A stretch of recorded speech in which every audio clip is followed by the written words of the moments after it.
there, Janet Fritz here for Galaxy Girl Creations. Welcome to my channel and welcome to Off the Board. And I'm combining that with Scraptember, brought to you by the Scrappy Sisters and Laura Alberts. Today's prompt is fussy cutting. Off the Board is brought to you by Crystal Barrett over at Pineapple Papers, and we are using inspiration from our Pinterest boards. This is the swatch that or the color swatch I'm using for my inspiration today. And I am doing some more Cut Scout Camp photos, and I'm fussy cutting this Simple Stories paper, cutting out several of the a couple of the backpacks, and then a couple or several of the other icons. So the boots, the binoculars, the flashlight, the hat, and the satchel bag. So that is my fussy cutting. I know it's not a ton, but it is some. So hopefully this all counts in your book. It counts in my book. So anytime you're fussy cutting out stuff, it doesn't have to be a floral. It can be anything. And I think it's going to work out really well. I don't have any other items from this Simple Stories collection. I don't even know how old it is. It could be really old. I actually bought it for the opposite side, which is orange. But I wanted to go ahead and use some of it on this layout. So if you follow my channel, you might have seen me start documenting these hanging pots and pans. And I changed the photo over towards the end of the video, and I did say I would be using it later in the month, so here it is. I'm going to document it today. I am using some paper, wood grain paper from the Craft Consortium. And if you are somebody who follows or who uses this company or Ella and Viv, they have almost the exact same paper in their paper collection, one of their paper collections. So I used this one because it has the green planks in it, and I really wanted to use this green and wood grain polka dot. And I really like the way that this ends up looking. And actually, I'm not even sure that those are really wood grain polka dots. They're kind of brown with a bit of orange in them, which I thought was perfect because it's going to bring in the orange from the cut apart sheet that or the backpacks and stuff that I just cut apart. I am bringing in some wood veneer from MK's shop, some assemblage required. You're going to see quite a few pieces of it being brought in here. I've got these targets. These are old and have been in her shop for quite some time. I don't know that she currently has them available, but the other items are definitely available. So I've got a can of pork and beans, and I've got these little little trees that I'm going to be using. I'm going to be using some leaves from one of the packs, and a couple of other items. I just don't quite know at this point what ones I'm going to use, but I know I'm going to be using those pork and beans, and the reason for that is those pots and pans are hanging at Cub Scout Camp to do slingshots, and the kids are not using rocks or anything like that. They are using pinto beans to shoot this out of the slingshots. So they had a huge bag of pinto beans, probably, I don't know, a 20-pound bag or something ridiculous.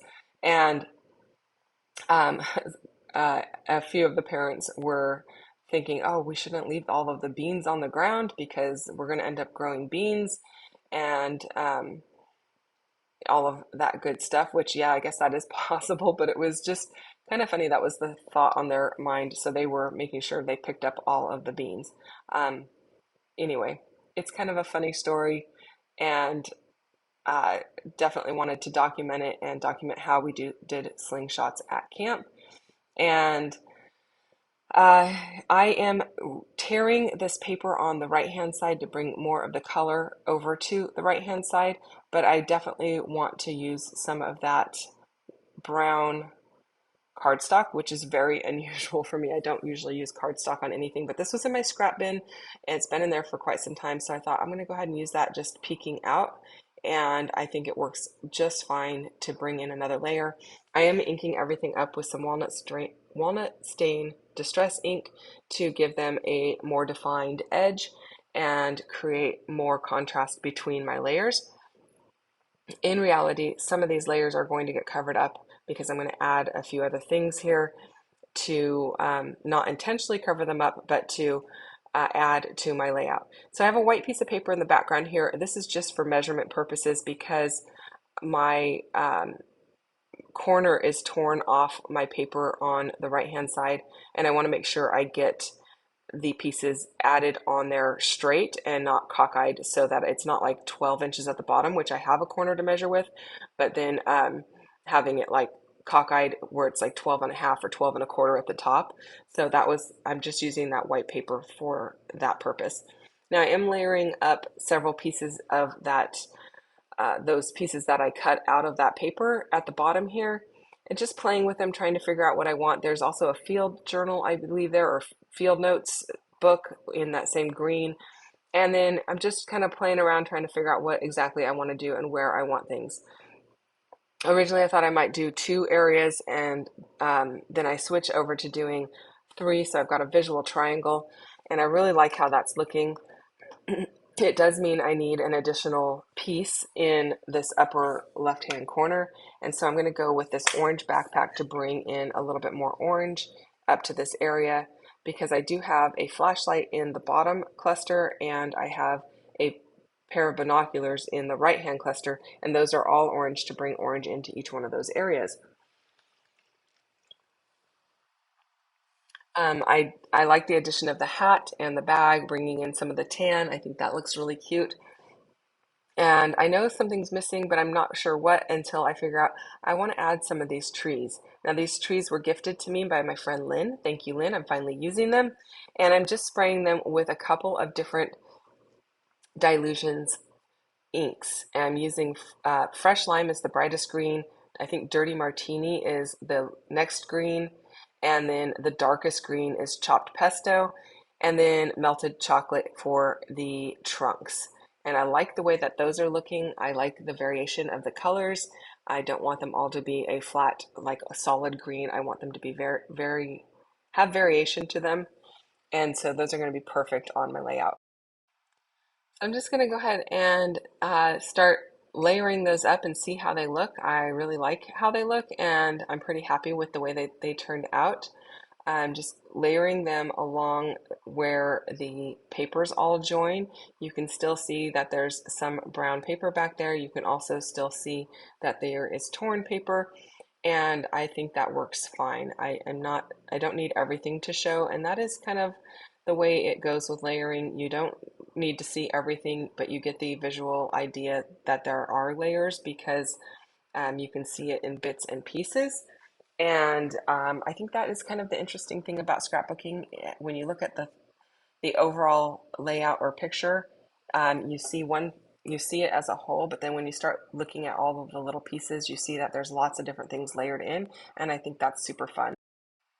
I did continue to ink up all of my trees with more of that walnut stain, just to give a little more pop to them. And then I'm just going to adhere them all down with my liquid glue. I think that's going to work best because some of these little areas are really thin. I don't want to risk the chance of possibly ripping the paper with my ATG. And then I did also back my photo with some white paper prior to starting my video here. And I think that works because it helps the photograph to pop, and with those white torn edges, it looks fine, and I'm happy with the way that it is all turning out. So I'm using the smaller trees in the smaller areas, those big trees in the background. I'm going to add a third tree between those 2 tall trees, and just to give it a little bit of extra dimension. And since that area is so large, I want to, you know, add another layer so that it looks more natural. And then again, my targets are going to be 2 in each one of my cluster areas, a larger one and a smaller one. Um, and then there's not going to be embellishments on the smaller ones, but there will be on the larger ones. I did cut out a geotag to use on the right hand larger target to bring in some more of that green, because I've got the green backpack. Now I didn't really need it because there is so much green with the trees and the polka dot paper, but I thought it does add a little bit more interest, and so I'm going to go ahead and use that there. Now I should have started this cluster a little higher in the upper left hand corner, because I starts getting kind of low over my photograph, but you know, there's not a subject matter in my photograph that I feel like if it covered it up a little bit, it's not going to matter. Like there's no person or anything. I'm not covering a face. It's just kind of covering how pans are hanging in that corner, but you see the pans hanging in the foreground or in the right hand side of the photograph, so it's not a big deal. But if I had my druthers, I probably would have started a little higher, and then it wouldn't have come down so low on the photo. So now I'm ready to start layering up this bottom section, and I definitely want that can of beans on there because I think that's going to be a super cute little nod to the story. And then I'm just using liquid glue to adhere them down. I'm not really adding a bunch of foam behind everything. I did add it behind those boots just because I didn't want them to pop off the page, but I don't add it to every single bit. I just add it under the grouping as a whole to provide just a little extra support. The can of beans and then these little trees, those are all adhesive backed. All of the newer wood from MK has adhesive on the back, so I don't have to worry about adding adhesive to those pieces, and they will stick just fine. Actually, the adhesive sticks very well. There is a masking over the top though of the pieces, so you do need to either use your fingernail or tweezers or some good like duct tape or Gorilla Tape or something like that over the top of it and peel it back so that the masking will come off of the wood veneer. Over time, that masking will degrade the wood, so you want to make sure you pull it off in order to use it and keep your wood veneer nice and pretty in your album.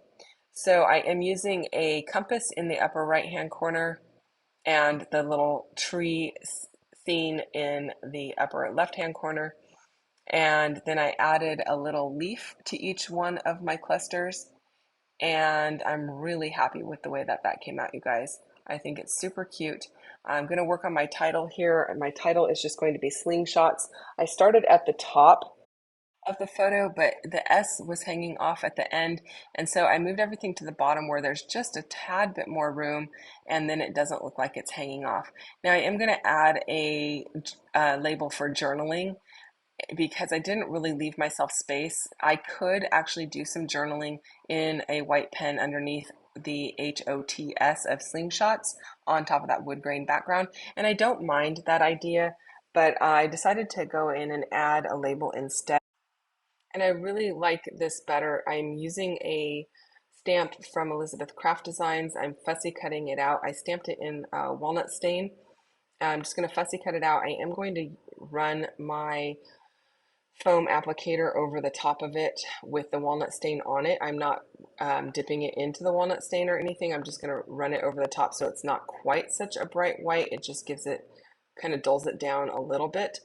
And that's going to be my journaling spot. I'm going to add one at the bottom as well, so it looks like this paper kind of runs underneath the photograph completely. And I really like the way that ends up looking as well.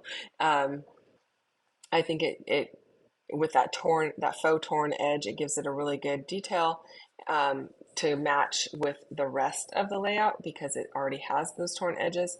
And I think it's kind of a fun stamp. It's a great stamp set for all kinds of journaling areas because it comes with multiple stamps.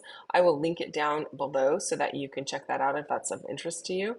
I did have to cut the edge of it off to get it to tuck underneath where that green backpack is sitting, just a tiny bit, but nobody's ever going to see that because that backpack covers up the entire area.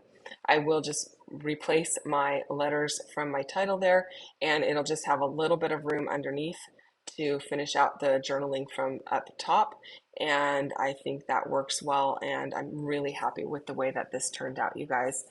Just using liquid glue to adhere it in place and kind of finish it off.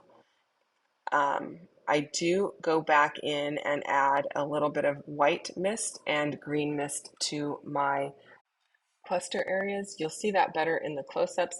I am using my little mixer over on the right-hand side of my desk to mix up this lime media gloss. It really does help to mix it up a lot faster, and it does a great job, and I'm really happy with that investment. So I am using lime media gloss and I am using the white media gloss to finish off the accents on this layout, and you'll get a better idea of how that looks in the close-ups in just a moment. Thank you so much for watching, you guys. I hope you enjoyed this video. If you have questions or comments, feel free to leave those down below. I'll get back to you as quickly as I can. Don't forget to check out everyone else playing along with Off the Board. There's a playlist down below for that and for Scraptember, so you can go and see everyone who's playing along and what they have done. Everybody playing along with Off the Board uses their own Pinterest picks, so none of the inspiration is the same, but Scraptember, the inspiration is the same.